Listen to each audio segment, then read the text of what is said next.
Do you like conversation on a variety of topics? Feel like no one wants to talk about the things that interest you? Tired of only hearing the same political, sports, or catastrophe talk? Yeah, we feel that way too. Join two high-functioning geeks as they discuss just about anything under the sun. We can't tell you what we'll be talking about each week because we don't know where our brains will take us. It will be an interesting conversation though, so hang on and join us. Here comes the Relentless Geekery.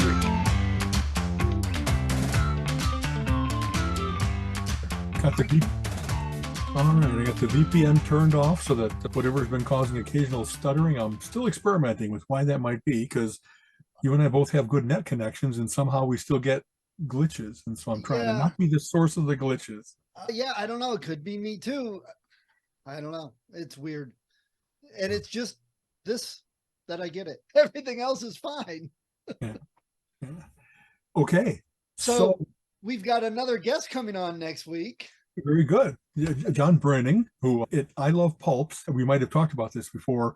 When I was growing up, I discovered pulp heroes like The Shadow and Doc Savage and so forth. And what's interesting about them is that they were written in the 30s and 40s. They're some of the oldest heroic fiction in the United States.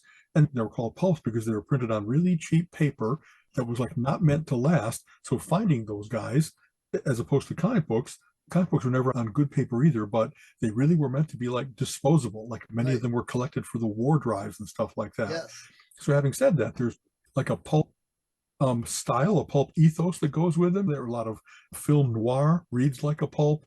I really love Doc Savage because that's back when the world wasn't fully explored. And so to have this guy traveling the world and discovering hidden civilizations and dinosaurs and stuff like that was really cool. And that's all that is reason for saying John Bruening does modern pulps. He writes a character called the Midnight Guardian that you and I are both familiar with. We both met him and have had really nice conversations and stuff with him. And it finally occurred to us, that's the geekery that week. So. He said, "Oh man, do I have to iron a shirt?" And I said, "Nah, we don't bother, so don't worry about it." Yeah, I put on a polo today. I actually have a collar. What am I thinking? Yeah, that is unique. Are you like going out? Is there a funeral or a wedding to go to? That's true. I wore my finest shorts for the funeral. Yes. Oh, good. Yeah, it'll be fun talking to him. It's weird how some of those things happen. That I ran into his partner, Jim, in Flinch Books at one of the cryptid conferences that Colin and I went to, and Colin was doing a talk at. And there was a guy there, Jim Beard, that had X-Files books and some other books. I'm like, oh, that's cool. And then I come to find out that he wrote one of the stories for a Star Wars comic that I had. So I was like, whoa, I got to get this guy to sign it. He's from Ohio. So I looked for him and finally found him at another conference and went up, got him to sign it. And I have that. And he has a partner. And it turns out his partner lives right here in Cleveland. And I ran into him and they both go to the Pulp Fest down in Pittsburgh. It's just another one of those coincidences that just all nished together. Then I went to a thing a while back at the Cuyahoga Library, which they do tons of great author events. And he was there. And I was just like, oh, hi, John. So exactly. I first met him because I went to a pulp con, not the one in Pittsburgh, but right at a Holiday Inn here in Westlake, if I remember right, and was relatively well attended. But I kept circling back, and every time we had a nice conversation and bought the first of the Midnight Guardian books. And then he actually did a reading in Lakewood. And so I went and got the second. It was just like every time that I met with him, it was pleasant and I was enjoying the books. And so much the series, how your Undiscovered Wordsmiths podcast, it's so cool to support the John Bruenings and the Ted Sikoras and the folks in this world that are independent authors and are not struggling, but they sure aren't the Dean Koontzes of the world. And it's very nice to have a chance to give them some publicity, especially because, I don't know, we've both read a ton of books. I read a lot of pulps. And when something stands out as a good one, it's not just an attempt, a knockoff. I really like the Wold Newton universe. It's a shared universe where they talk about how pretty much all heroes are actually related genealogically and stuff like that. And there's a difficulty where a lot of people contribute to the various different collections of that, and the quality is uneven. You know what I mean? There's some really good ones, and there's others that they're not well written, or they don't get what makes those kinds of stories so cool. They lack that essence. And so just that, I'm happy to support the great writers that just haven't, maybe because they're writing about pulps, if they're 80 years old, 90 years old, they've faded from view. And yet they are the source for so much of what came to be hard-boiled detective fiction, or Tarzan jungle adventures, or science Right. detectives. Like you could probably do a through line for all the CSI shows, all the police procedurals, where that's the kind of stuff that was written first in the Kolchak. pulp when they were first figuring out how to use fingerprints, how to Yeah. use like, and maybe I some people act as if the world started when they were born and they only want to read current and new. And I was always fascinated by they're writing books when jet travel was not common. And so the breakthroughs of ultraviolet light, or like a better machine gun, a better, if you got shot, they had a little like a plastic that you could be like an instant stitching. And only now, kind of like Star Trek, have we caught up with what someone envisioned from Right. way back in those various different episodes, that we have the ways of being able to see someone's footprints in, because they Vaseline shows up on ultraviolet light. You know what I mean? Right. They had all kinds of fun little, they were just learning then. And like, especially the Lost World type stuff, if you had never been in the middle of the Gobi Desert, because we didn't have satellites, and going into any desert was like follow the trails to the oases. You don't just go wandering around to map it out. Same with the jungle, same with the deep sea. It was very cool to see what did they speculate about back then, and what did they get right, and what were they like, yeah, no, they didn't know. There was no Xanadu, there was no cannibal tribe, there, or maybe Right. there were exactly those things. So I like the pulps still, even though they seem a little outdated, but they're fun. They're adventurous. They don't take themselves so seriously. And at the time, they weren't meant to be tongue in cheeky, but they come across that way now. But it was, I've got to get this story out. I have a week to do it, to publish it, and then I'll get paid. And bam, high adventure, quick, fast action most of the time. Something absolutely. interesting that people will want to read, take them out of the, that's what fiction's all about. And as a connection to that, the serials in the movies are a direct descendant of the pulps. And we've got a new Indiana Jones movie coming out, which looks fantastic, which Right. is a successor to all those serials and pulp fiction. Absolutely. And Steven Spielberg, others have talked exactly about that. That what they were trying to capture in the Indiana Jones movies was those old serials with Right. the dotted line as the plane flies across, and all those conventions and tropes that they're very effective with showing the kind of like the passage of time and how much distance was being traveled and all those kinds of things. The What you just said is really important. These things, like nowadays, authors, if they come out with a book a year, they're like prolific. Right. Back then, people wrote a new 128, like whatever that would be, 30,000 word novel every week, every 2 weeks. Who could maintain that pace? Only the Walter Gibsons of the world, who wrote The Shadows. And let's see, Maxwell Grant was his nom de plume, but it was Walter Gibson. And Kenneth Robeson was the nom de plume for Doc Savage, but it was really a guy named Lester Dent. And they wrote hundreds. Lester Dent wrote 181 adventures, occasionally with a ghostwriter, but the vast, let's say 90%. So you're still talking about writing, well, let's see, 90, 100, 160 at least. And at that pace, to still make them interesting, you know what I mean? It might be that they were a little gimmicky. Hey, there's a new menace, there's a new villain, there's a new place we're going to explore. But they were creative enough that it wasn't, well, I feel like I've read this before. There's nothing new here. It's just a different jungle or something. He was amazingly prolific and experimental. Very Yes. cool, actually. Which is interesting. You say that too. And forgive me, I forget. It was either Lester Dent or Dashiell Hammett, I believe one of those two, that had like you said, extremely prolific. Here's a story, here's a story, here's a story, here's a story. But they had created what they called the wheel. And it was like the character, the setting, the antagonist, whatever. And then they would just kind of spin the wheel and say, okay, this is today's story. And boop, they would write it out. And, Right. and it was a very much a template. And I think a lot of people miss that some of our best stories are templates. And when you break that template and you get outside of what people are used to and comfortable with, that's when we don't like the story. That's when we think the movie sucks. The book In a sucks. lot of ways, exactly. That it's not the 3-act play. It's not the Yes. boy beats girl, boy loses girl, boy wins girl in the end. That Yeah, kind of. we've said it how many times? 36 plot lines. That's it. That's all you get. That's And, right. and it's how you do it. And I will stand on this hill and over that the reason the last Star Wars trilogy sucked is because they forgot that it was an epic hero's journey, and they did not do that. And people, without knowing it, are watching it going, this isn't it doesn't feel right. It's not a story. Go look at any episodes. There are classes taught in schools now on That's writing right. TV show episodes. Here's your template. Boom, boom. And Right. you laugh because once you catch on to that, it's 10 minutes. Yeah, he did it. Well, how do you know that? He had to. You know what I mean? It just, Yeah, right. There's a certain amount of, there's going to be a big reveal. There's going to be some pacing. There's going to be some romance. Exactly. Yeah, I think it must have been Dashiell Hammett that had the wheel, because Lester Dent actually had like a template for how he wrote his stories. yes. And instead of being that they were alike and only a straitjacket, they included, here's the first cliffhanger where the hero gets it in the neck bad. How is he going to recover? I think that's even the phrase that was used. And also, I liked, boy, one of the reasons I like the Doc Savages and the Avengers and others is because it wasn't just him. He had his Fabulous Five. He had a band of other adventurers that were his assistants, and this guy was a chemist, this guy was an engineer, this guy was an archaeologist, and they had banded together because they also liked this kind of adventure. But the interaction between them, sometimes the hijinks, like between Ham Brooks, who was the lawyer, and Monk Mayfair, who was the chemist, they just gave the comic relief element of the pranks they were playing on each other, or they each had a pet that mocked the other's profession, that kind of stuff. So Monk had a pig named Habeas Corpus, that kind of stuff. When I used to say, why am I liking these so much?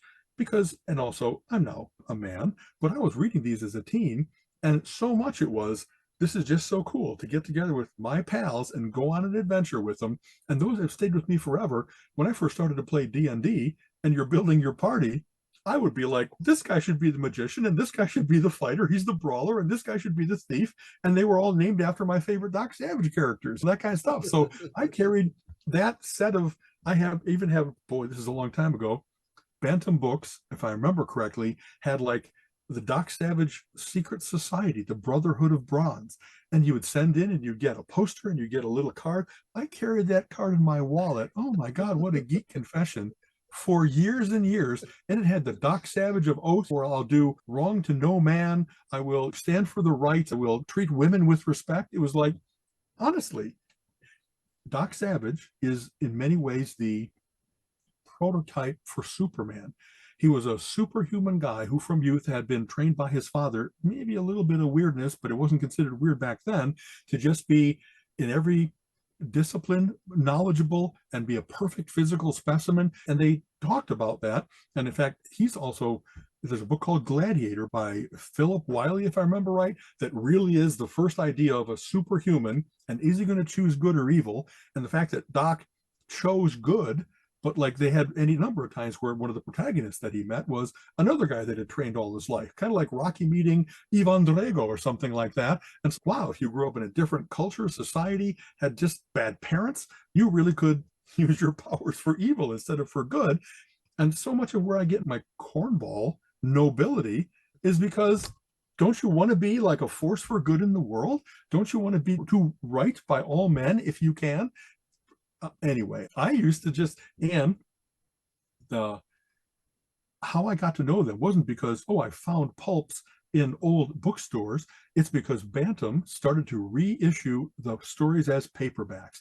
And the paperback covers were fantastic. An artist named James Bama, who did photorealistic and what are now called like monotones, but if it wasn't, it was like, if you're going to have something about the Arctic, it's going to all be shades of blue, so it really looks cold. And if you're going to be in the Sargasso ogre, it's going to be the green of the ocean and of the seaweed that's all around you and stuff like that. And I have posters up on my walls of facsimiles of those covers because they bear up today. Like the image of Doc Savage from those covers is, if anybody knows anything at all about Doc Savage, it looks like that. He was a guy with a widow's peak, almost like a skull cap of hair, and a torn shirt. Somehow all the time his shirt was all torn up, and he wore jodhpurs, so he looked like an adventurer. You know what I mean? That wasn't like that on the old pulp covers. He actually just looked like a big, good male specimen, but they hadn't stylized him into a science adventurer and stuff like that. But there's so much to like that I discovered him at just the right time. Yeah. That and another thing that was, Bantam was publishing them out of order. Don't know why they decided to do that, but I got to maybe like by the 5th book in the series, and there was a reference to something that, remember what I read, and it hadn't happened yet. So then I went and did all my research as to, well, if they're printing them out of order, and I actually had little stickers on the sides of my paperbacks, which probably now has hurt them resale value, because if he was pull them off, it'll be bad, but that showed the real order instead of the Bantam published order. And Bantam, those rascals, until number 68 is still in my head. Quest of the Spider, if I remember right.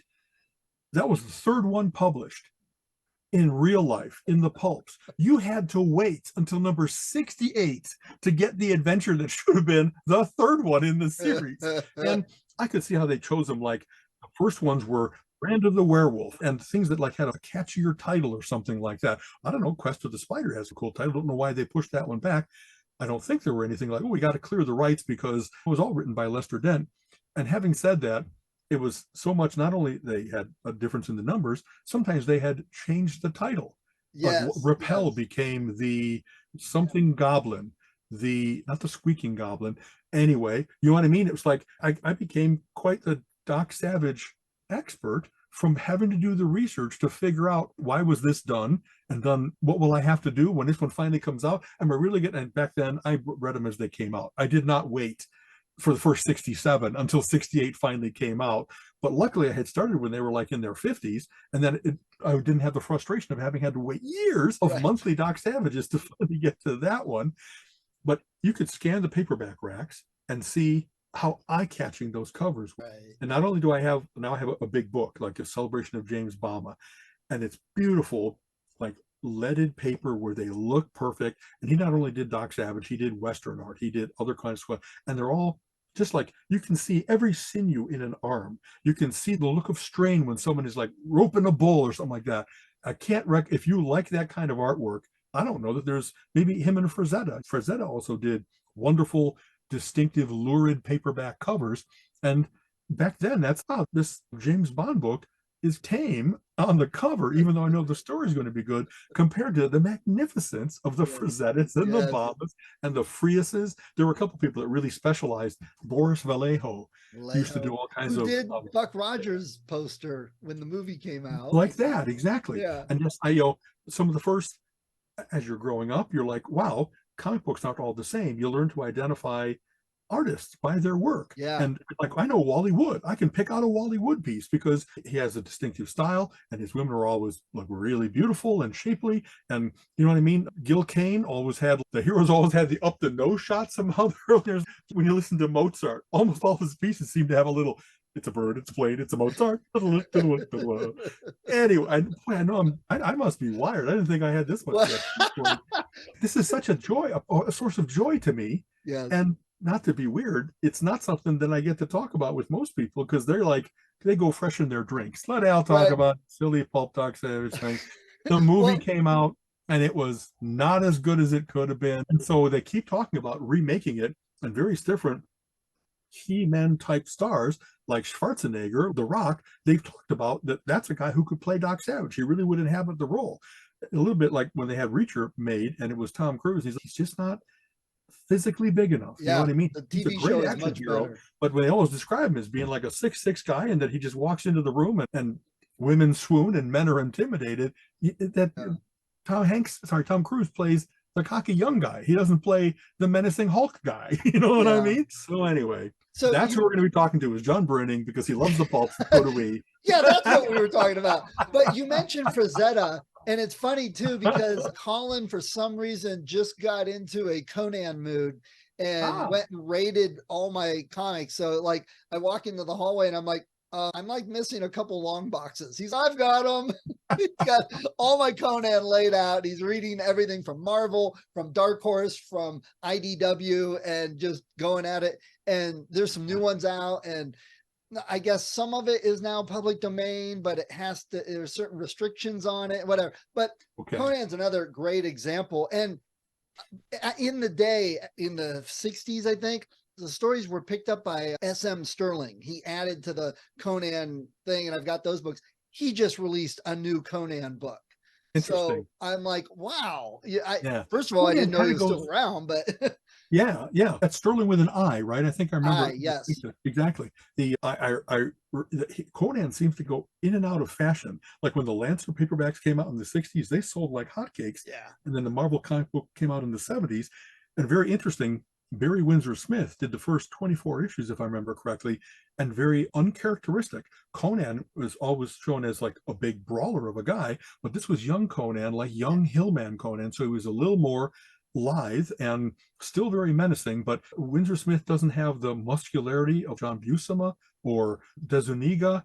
There's a couple artists that are really identified with being great at Right. Conan, like Frank Frazetta, that kind of thing. Yes. So it was, and I think Roy Thomas, one of the first things that he did at Marvel, his passion project, he had done a whole bunch of superhero stuff. He was like the heir apparent to Stan Lee, was going to be the next editor, had done Avengers, all that kind of stuff.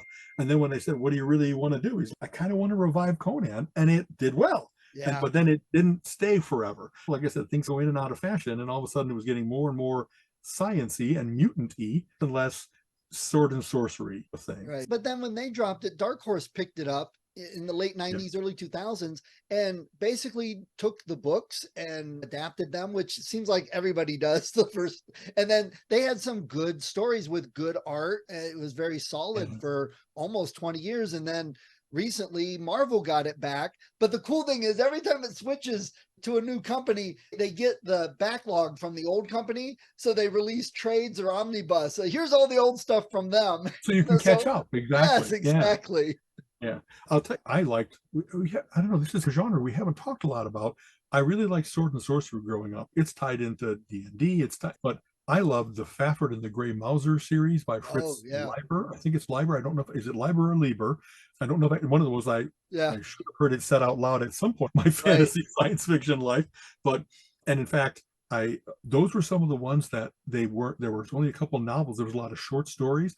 And then I got into the idea of there's shared world books. So Robert Asprin had the Thieves World books. Remember that? And also I really liked Bran McMorn. There was other Robert E. Howard things that he experimented with. And another thing, sad thing, Robert E. Howard, the creator of Conan, only made it to like 36 or 32. He was very young when he died. So he did not have the long career that others have had to keep adding to their legend and their legacy, if you will. But he had so many characters. Yeah, he was one of the first guys that just, instead of finding a good vein and staying with it, let's see, what's the Solomon Kane. Exactly that. The Puritan that then goes out and defeats evil in the proto-United States and stuff like that. I love those. I love the fact that they all had a reasonable sensibility. Here, I love where, does anybody else notice this? Every time that you read a Conan book, somewhere in the book, because he's a brawler and has just had to take on 10 men, the phrase, "Who dies first," he said through smashed and bloodied lips. That's in multiple books. That was such a great phrase. And Simon Green, who I really like, that writes really good fantasy books, almost always, every one of his books has the phrase, "blood flew on the air," because there's a certain amount of sword play or that kind of stuff. And every single destroyer, the start of the second chapter is his name was Remo, and then whatever he's doing currently. And it's got such a tongue-in-cheek thing that everybody who reads these must identify that. So it's kind of like a little, if you want to know quickly if someone has read them, you just drop that into conversation and they give you the nod, the knowing sign. I love that they developed that. I don't know, characters in movies often have little catchphrases, the "I'll be backs" or whatever else it might be, but it didn't start there. They had cool phraseology all the way back to Superman and Conan and whatever else it might. Anyway. So you mentioned all these books. There's a newer genre called lit RPG, which is sword and sorcery fantasy, but it's taken right from D&D because it has character stats in it. As you're reading it, it keeps the character stats as part of the story. That's interesting. So you can see who's running out of hit points and is in trouble unless he gets healed or something like that. I have not seen any of those. That's interesting. I know that the Dungeons and Dragons movie, The Honor Among Thieves, is apparently a surprise hit. Yes. There's any number of genre knockoffs from video games, from D&D, that they came out and the faithful went to them. But in this case, they got enough actors that people really have like faith with. They go and see anything that Chris Hemsworth is in, or trying to think Zoe Saldana, and whoever they gathered for this D&D movie are some of those genre heavyweights. And so maybe because there also isn't that much competition, whatever reason, that and John Wick are like setting records for stuff that is very representative of those kinds of movies. The Death Wish, they killed my family, my dog, my whatever, and I'm gonna get them. You know what I mean? Well, So I'm glad you mentioned that. It's a fantasy day. We went and saw the D&D movie on Sunday. okay, what'd you think?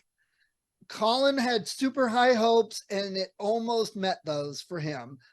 It was, if you go to it like, oh, a new Lord of the Rings fantasy type, it is not.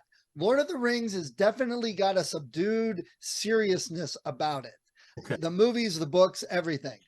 This is much more tongue-in-cheek, but we talked about this on the car ride, that one of the problems they always had with superheroes was the higher ups, the people with the money would say, yeah, that's jokey, stupid kid stuff. We'll give you a few dollars and you can make something of it. And they make something bad. And they're like, see, nobody cares about it until nobody likes those movies. Yeah. And then somebody figured it out, did Iron Man. It's, oh my God, you can have a good movie that's a superhero and it makes tons of money. So this wasn't quite to that level yet. It was tongue in cheek. It was very high production quality. The story was fun and good, but I didn't leave it going, oh my God, that was one of the best movies I have ever seen. I will definitely watch it again, and I enjoyed it. It had a lot of fan D&D stuff in there. So many creatures, so many things. And to all the people out there that are complaining, a wizard really couldn't cast that many spells in one day and couldn't do that. Oh my gosh, give it a break. This is the best D&D movie we've ever had. Accept it. The best part for me, I mean, Chris Pine was fantastic. And they did, I'll give away just a little bit.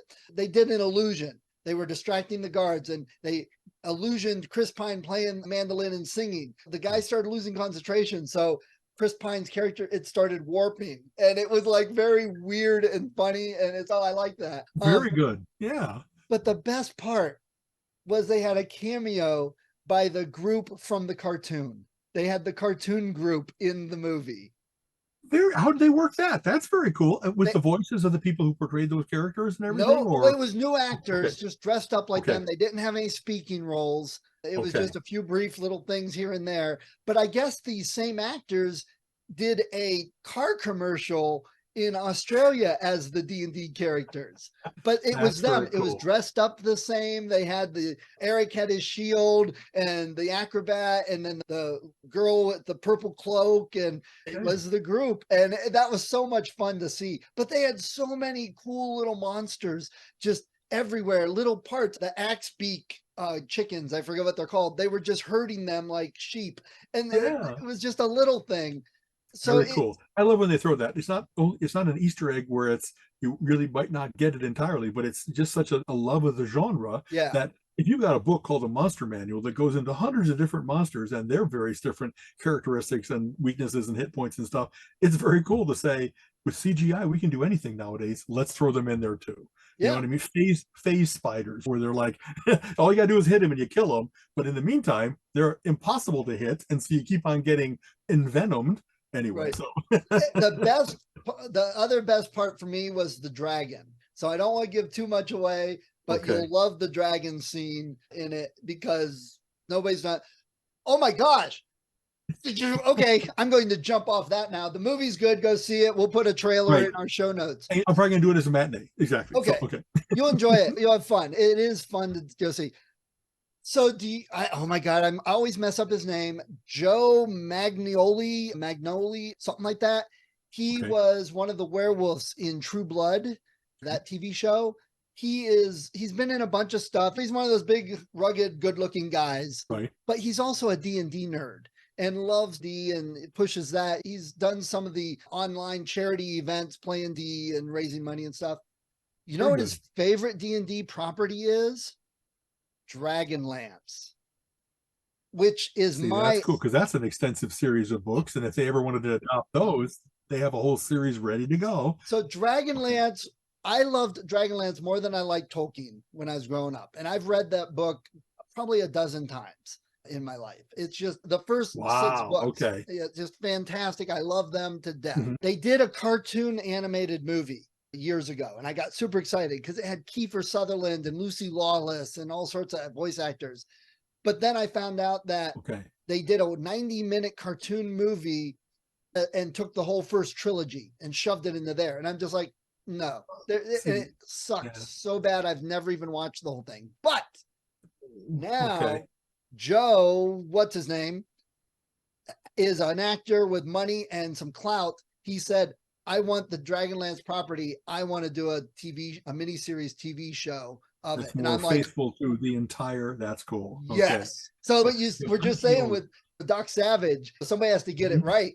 This is the guy that is going to get it right with the Power Rings show, the Witcher show, and Sandman. Come on, they've learned, hey, people like fantasy, and hey, if we really make it look good and are faithful to the original, people will watch it and will make money. That's craziness. Wow, I should have listened to the nerds like 30 freaking years ago. Point is, I'm so hopeful he's going to come out with such a good series. I'm so excited. I just read the first trilogy last year and I'm like, time to read it again. That's fun. I hardly ever go back and reread things because there's always so much new stuff, good new stuff coming out. And yet there's also, you don't step into the same river twice. Things have changed. I'm thinking about, if I was to go back and reread things from my teens, 20s, 30s, what are the things that I really would like to read again because I remember them fondly. They seem to be of very high quality. I don't think I'll be disappointed. I think it'll be a different me reading them, and therefore I'll have a different experience. Holding on to all those things all these years, it's going to be, wow, this looks like it's brand new because I'm that guy about quality. I hope that I can read it without it being, oh, now I'm going to break the binding. No, all you got to do is check it out of the library. And that's true too. Most of those things are available. That's right. Yeah. That's right. Keep my stored copy and go to the reading copy. Exactly. Yeah. I've done that I've got some books, but I've gotten the audio book out of the library. I've read the book already. I want to experience that world again. I'll just listen to the audio book because it's like Top Gun when it comes on TNT. I can do housework while it's playing in the background. I've seen it enough times. It's a background TNT movie now. Yeah. So I know if we've talked about this before, boy, these are terribly out of fashion. I really like the Gore books. Oh, yeah. They're a very good heroic adventure series, which unfortunately has like half of the book is men are masters, females are slaves. Yeah. And that there's a whole culture built around that, and they're very distasteful to read. This guy really commits to, if that really was the society, he goes into extensive detail about like what kind of brands they would get and stuff like that. Right. So for everyone listening, of course I don't want that. Of course that's not reality. Of course I don't think and feel that. But what I always seemed to be able to do was separate that crap out and still read the adventure part, the intrigue part, the male camaraderie part. You know what I mean? That kind of stuff is still like reading a war novel where when you're under fire, you bond in a different way than if you just work in an office, that kind of thing. And he was very good about building the entire culture. So it's not just about the slavery aspects, but it was, here's all the creatures, here's all the food, here's all the phraseology that they use. It's loosely based on Europe. So, R is the equivalent of Rome and all the various different societies, the ones that lives up in the mountains or the seafaring or whatever else it might be. And so those are some of the things that if I go back and reread them now, are they really like ridiculous because they embrace that so much? Or would I still find that when you're a duel with an assassin that's really skilled at killing people, and yet you're the guy that just doesn't stop, that doesn't give up, that has your own set of skills?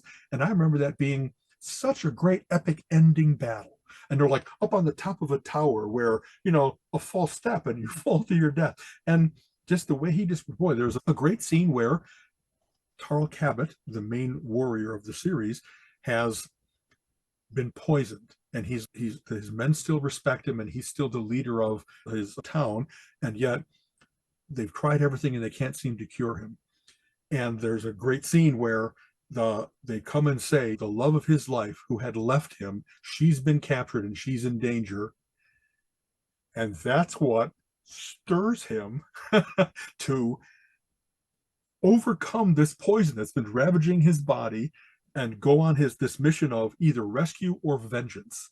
And I can't describe how well written it is to be the stirring of this hero that had given in to his fate and was bemoaning, my men still, they treat me well, but I know that I'm not the man that I was. How long will it be before they abandon me and stuff Right. like that? It's really great. So Those are scenes like that are what makes the series worth it. It might be yes. that there's some movies that are really crappy except for a specific scene. Maybe these books or something like that. There's scenes that I've mentioned this before. I went and stood in the bookstore and I read the end of one of his books, just standing there because I had to read it again. Same with the end of Tigana by Guy Gavriel Kay. It's so perfect and so well written that I hardly ever read in the bookstore. I think it's rude, and yet I just needed that day, and it was right in front of me. I'm just going to go through these 30 pages and breathe deep of perfect literature, that Right. kind of thing. So I ran into the Gore books a while back at a bookstore. They had been republished and printed out with similar covers, and it was like 50 of them. I didn't realize there were that many, but I right, agree with you. I remember chronologically, his this might be the longest running fantasy series because he's been writing it since the 60s. So it's yeah, going on 60 years now. yeah. Anyway, so, And I yeah. remember reading it and enjoying it when I was younger. And I picked that one up a decade and a half ago or something. I didn't enjoy it quite as much. And I think some of those other elements stood out to me more and made it a little more unenjoyable, you might say. Right, like a little creepy. That's the Yeah. book I don't want people to see me reading because they're going to make big assumptions about me if they know anything about these Oh, books. They'd be, oh man, Al's like that. God damn it! yeah, the book So covers definitely were the male equivalent of the Harlequin romance books, there the you women go. in the Exactly, skimpy sweet outfits. savage. Exactly. Yeah. Okay. But it's funny because I remember reading the Xanth series, not all of it, because it's another 3,000 books or something like that now. That's right. But I remember reading several of them when I was younger. And then I read one when my kids were young. I'm like, oh, these were funny. You'll love these. And I said, here, read these. And I picked one up to read again. I'm like, yeah, it's not as funny anymore. So your That's tastes interesting. do change. They really do. Especially, I don't know, maybe amusing to kids is different than amusing to adults. You know what I mean? Whatever might have been like amusing in terms of embarrassment or, oh no, I've passed gas at the wrong time. That I my taste of, it's not that I still don't enjoy a good Three Stooges movie or something like that, but American Pie is not my favorite kind of comedy. Right. You know what I mean? It's Yeah. that I like wit as compared to only embarrassment and stuff like that. Oh, it so that, yeah, that's a whole bunch of episodes. As I like go back into the collections and stuff like that because I haven't started cataloging the paperbacks. It'll be very interesting to go back and boy, I have 30 of these. I really liked them and read them, but would I reread them? You know what I mean? There was a series called Blade. At one point, there was all kinds of men's adventure paperbacks. It was the war against the mafia types like Death Merchant and the Executioner and the Destroyer, and there were one called The Smuggler that was really well written, and an anti-hero where he's dealing in bad stuff, but he's doing it to help people that it I remember them having very explicit sex scenes and it being like I think I've talked about like maybe an Executioner or James Bond was the first one that as I was reading, I was going, I don't think my mom and dad would let me read it if they knew what was in here. You know what I mean? And the Smuggler absolutely had that kind of thing. And so it's, I don't know, I guess instead of the birds and the bees, I'm going to get this scene in the book. You know Yeah, what that's I all mean? you need. Exactly. And everybody else says this. It's crazy nowadays about what kinds of books are being proposed to be banned and what's wrong with them and so forth. And I read everything. I read all kinds of sex scenes, torture scenes, whatever else it might be. Did I turn into a rapist? Did I turn into a torturer? Of course not. Because the difference between fiction and reality, the difference between good and bad, you don't read that and turn into a robot that has to go kill a horse or something like that. Right. You just, what a terrible character. Well, it's terrible that they did. But look, then they paid the price. They got punished for their transgressions and stuff like that. And so the incredible, weird overreaction to any mention of anything that they don't like, and especially that, like, there's any number of things. I know when I recommend a series to a friend, I'm happy that they like it, but if they don't, it's like your taste is not exactly mine. So when we talk about these things that, like, I don't know, Patrick Rothfuss, it's like, if you like this kind of thing, this is the best kind of thing of that type, so you really should read it. And only occasionally do you get, nope, that didn't work for me. But they seem to have this thing of the slightest mention of, you name the topic and people go crazy about it. And especially, not to be weird, the topics are not, like, I think maybe murder's worse than homosexuality. saying it just like that. There, if you're going to run a society, and we already have a system of law that's been in works for 4,000 years, and kinds of sentences that you get are pretty proportionate to how these things damage society. They damage people. There's no going back from a rape or a murder, those kinds of things. They're terrible. And then people shouldn't treat it as equal. You said a bad word. You made fun of me. It's just not the same. Yes. It's not proportionate and equivalent. And yet there's people that are trying to do that, that say and I don't know, there's the concept of sin, like sinning in mind is not the same as sinning in deed. It's the commission of it is different than the saying it or thinking of it. It just is. I just saw an article. I didn't read it. I saw the headline, so it could be clickbaity, but it was along the lines of there's a town in Texas who ruled certain books or whatever should be banned and pulled from the library. And the library is defending it using a judge's ruling that it's, you can't force us to pull these books. So the town is threatening to close the library down. I can't even wrap my head around it. Close a library, close one of the best things we've ever developed as a society, the sharing of knowledge for all to get freely. And that's going to be their response. Right. So what you need to do is close the people that would suggest that down. Never forget that their solution was ban books, because they're beyond the pale of who should have in any position over others. You know what I mean? But having senators, and I saw this picture again, maybe it was Photoshop, maybe it was a fake, but I saw a picture of some senator from Texas and his family. For their Christmas card, we're all holding machine guns. That was their Christmas card. See, that's okay. But so why did they decide that's okay for my kids to see? But I can't say, no, ban that. Oh, you can't tell us to ban that. That's against our First Amendment rights. We have a right to bear arms. We can do this. But that book from 1860 is talking about slavery. Yeah, get rid of it. Because apparently they haven't read the whole Constitution that has freedom of speech and of the press and so forth. And that's the First Amendment. Right. So it's the first one they put in the list before the second one. Right. And they're not meant to be an ordered list, but it just is. People, our society is rife with people who pick and choose amongst the law, the Bible, whatever reference they want to make. And it's ridiculous. It's like you can't do that. You have to be consistent. So if you're going to be getting rid of books that have rapists and racist and slavery and murders and cheating by politicians and all, if you want to get rid of those books, make sure you include the Bible. And that's, people are fighting that fight. There's all kinds of, that whole idea of hoist on your own petard.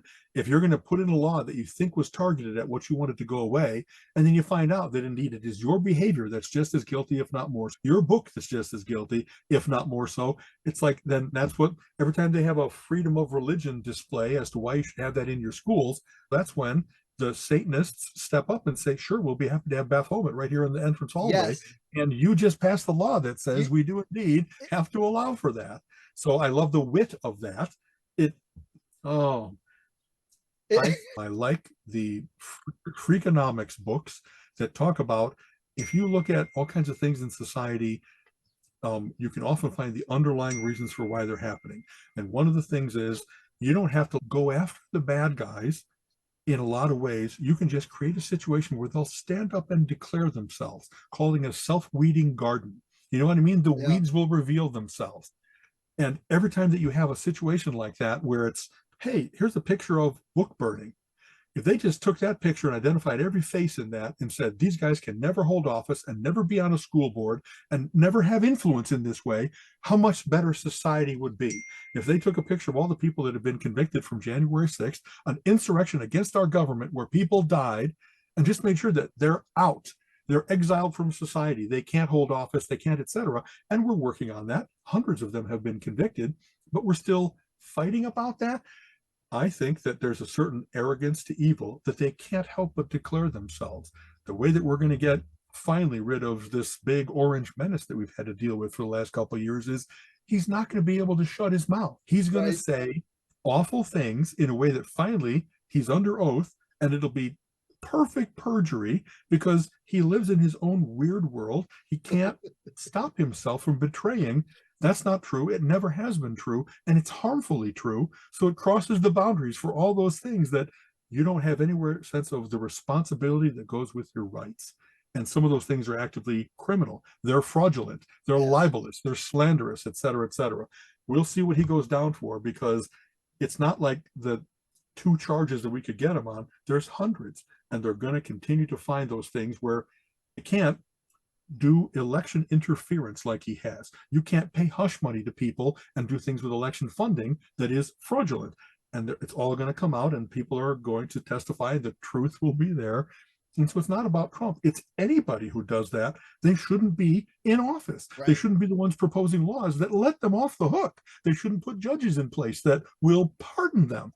There's such rot, and you can see the line of how that's all been structured, so that for a while we became less lawful because they set it up to rot from the core of what we've got Yes. going. Yeah. Clarence Thomas accepting all of his wonderful vacations worth more than he makes in a year, I just read. Haven't verified that for myself, but that's not here. Have a deck of cards complimentary at the casino. That's an incredible, valuable thing. And it beggars the imagination to say that didn't have some influence on him as to how he decided as a juror what kinds of things came before him at the Supreme Right. Court. I will All the way say- to the top, the rock can go. Ugh. I will say you could see from the boomers to us and how our society has let some of this grow and happen in the politics, especially. And for all I'll be the grumpy old man and shake my head and tell the kids back in my day and all that. But this generation, they don't put up with that shit. They really are making it come out. They're not putting up with it, and they're really pushing for some of those changes in those areas. I'll give them a lot of credit for that. I don't think Absolutely. that they're going to be as flamboozled and allow the people in power to do stuff that they shouldn't be doing. It's the obvious need for checks and balances, for not having autocracy get in place and then start making its own rules. It's right in front of us. And indeed, every generation, they have to deal with what's been left behind for us. And is it a wonderful handoff, or is it like sifting through the wreckage? And the fact that how many of them are facing what's our economic situation, what's our ecological situation, what's our legal. If it's gotten worse instead of better over the course of the last generation, half generation, whatever, I absolutely support. Let's right the ship of state. Let's right everything that's gone wrong. I hate the fact that there's a part of what the bad guys count on is learned helplessness. So that as they gain those little gerrymanderings and those little changes of laws, that after all, people just say, what are you going to do? What you do is throw them out and fix things. I hear this stated multiple times, and I haven't seen it done. One of the best things you could do is all those laws that were passed to break taxes, to gut the IRS, to change, like just an omnibus bill that says we undo each one of those things. Why are we so much in debt? Because money was given away to places that indeed it didn't create jobs or any of the other things that were promised. So it was an experiment. We canceled the experiment, and now it goes back to the previous tax levels. And so many things, it just isn't trying to persuade to the new. It's just saying that didn't work. Cancel it. Yeah. Claw those dollars back, etc. Maybe we'll have some of that happen. It seems that it has to be incremental advance instead of the sweeping terrible change that it was 20 years ago. Right. Some of the first things that Bush did in office were the restructuring, and why do we have such vast wealth inequality is directly attributable to that. And everything about supply side economics, everything about, don't worry, the wealthy are good guys and they will create more jobs and all of society will raise all boats. There's no evidence of that. There's evidence against it. And so when are we going to learn? You know what I mean? Oh, what we'll do is attack economists. Those numbers aren't right. I deny that that's true. Look around you. Look at every statistic. It's not Right. one or two things. Oh, it's why do you try to have people going for faith instead of science? Because every time that science shows up, they tell the truth and they say those aren't the real numbers or dollars or et cetera, et cetera. Yeah. All right. So before we get going here, a sad note. Al Jaffe passed away. The man was what, 102 or something like He that. made it to 102. Al Jaffe is the guy who did the Mad Fold-In, and I think it ran for 55 years. Yeah. That's another incredible body of work. And I love those. Growing up, just the fact that he was able to so consistently create something that it wasn't obvious from the looking at it, and that he could not only do the picture, but the phrasing of the words, that when you folded it over, it gave you the reveal. That's however he first came up with that, and however he maintained it and made it even better over the course of time. I still remember one that was like, here's pollution coming out of factories, and you fold it over and it's a skull. And there's famous ones that were just so poignant. And while you're laughing, you're also uncomfortably laughing because that's freaking true. Yeah. That kind of thing. It was like an editorial cartoon as a puzzle. That's a great way to put it. Exactly. And as he did snappy answers to stupid questions, he did mad things we'd want to see. His art style was like nobody else's. He really was an amazing contributor. If you're at all a Mad Magazine fan of Al Jaffe's work, he was such a wonder. He was so great. And I don't know, I have all of his paperbacks. It's one of those things that not only is he prolific, but if you want to give people some of the best of Mad Magazine, you can't go wrong with a little bit of Al Jaffe, a little bit of Frank Jacobs, a little bit. People's tastes are different also, but he was so consistently funny and great at lampooning the things that needed to be made fun of. Very good. Yep. So hats off to Al Jaffe. We'll miss him. We've still got a great body of work, like you said. Yeah. I think that for a while they were doing album editions of like all of Don Martin's work, or all of that kind of things. And I think that there might not have been a big one done for Al Jaffe. I hope that posthumously they'll do that. They'll do a nice big 2 books in a slipcase type thing that is the complete what made him such an incredible guy. Yeah. So cool, man. All right. Okay. I need to get running. So sounds good. We'll talk to John. We're able to arrange schedules and stuff. Exactly. And we got Mind Games coming up next week and stuff like that. So that'll be a big report. Yes. And take care, sir. Okay. Bye-bye. You have been listening to the Relentless Geekery Podcast. Come back next week and join Alan and Steven's conversation on geek topics of the week.